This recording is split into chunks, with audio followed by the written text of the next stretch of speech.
Bonjour Quentin Fournella, bienvenue. Vous avez fondé Silex en 2014 avec Nicolas Bridet. Votre métier, c'est le sourcing intelligent. Alors on parle de quoi? C'est quoi le sourcing intelligent? Le sourcing intelligent, merci beaucoup pour cette première question. Alors en effet, je vais essayer d'introduire de manière la plus pragmatique possible. Le sourcing intelligent, nous on travaille avec les directions achats, on les aide à identifier et suivre leurs fournisseurs.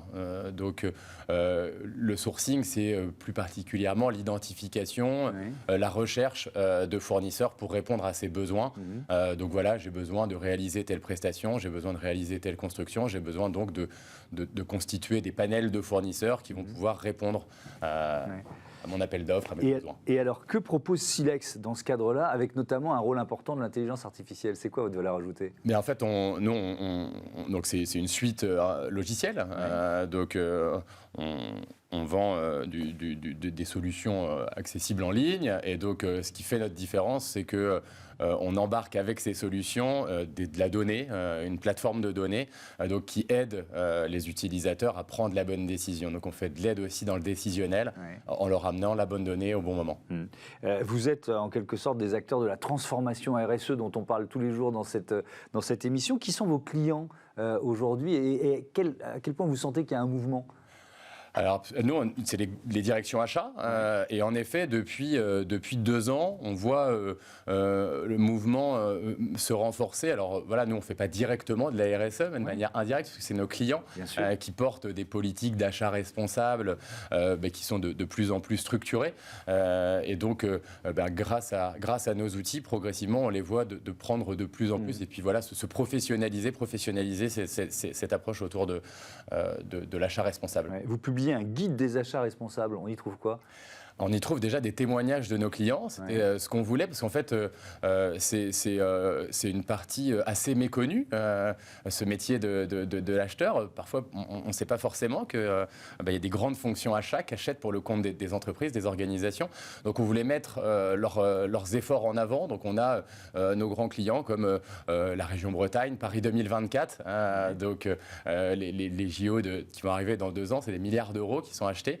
Et donc, de la même manière, ils cherchent à mettre en place une approche achat responsable. Et donc, c'est ce témoignage qu'on retrouve dans le parce que c'est vraiment un thème intéressant. On a déjà débattu de ça dans cette émission. L'achat, c'est un levier majeur, quoi.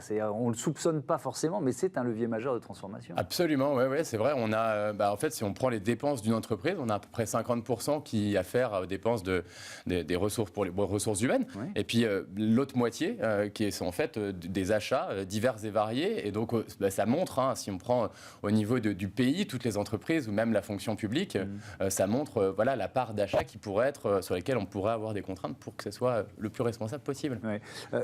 Parmi vos clients, il y a beaucoup d'institutions de la fonction publique aussi. Il n'y a pas que des entreprises privées? Non, bien sûr. Et c'est d'ailleurs principalement ici qu'on voit une très forte dynamique depuis 2 ans avec des organismes publics qui sont de plus en plus contraints au bien acheter, au mieux acheter. Donc, en effet, on a beaucoup d'organisations publiques, des régions, des villes, donc des collectivités au sens large, aussi des entreprises publiques, diverses et variées, le CEA, l'UGAP, le CNES, pour les plus connus. En quelques secondes, si on parle un peu business, c'est quoi les perspectives 2022 pour Silex? Continuer notre croissance déjà. Je pense que c'était, on le voit, comme je disais, depuis 2 ans, en particulier sur cet effort autour de l'achat responsable. On veut maintenir le cap, donc on va continuer. Donc c'est doublé pour nous. Chaque année, on double notre taille, donc on double nos revenus et on fait à peu près plus 50% sur nos équipes. Ça fait déjà un beau challenge, donc on va continuer de s'y atteler. Merci beaucoup Quentin Fournella et bon vent à Silex. Voilà, c'est la fin de ce numéro de Smart Impact. Merci à toutes et à tous de votre fidélité à Bismart, la chaîne des audacieuses et des audacieux. Salut!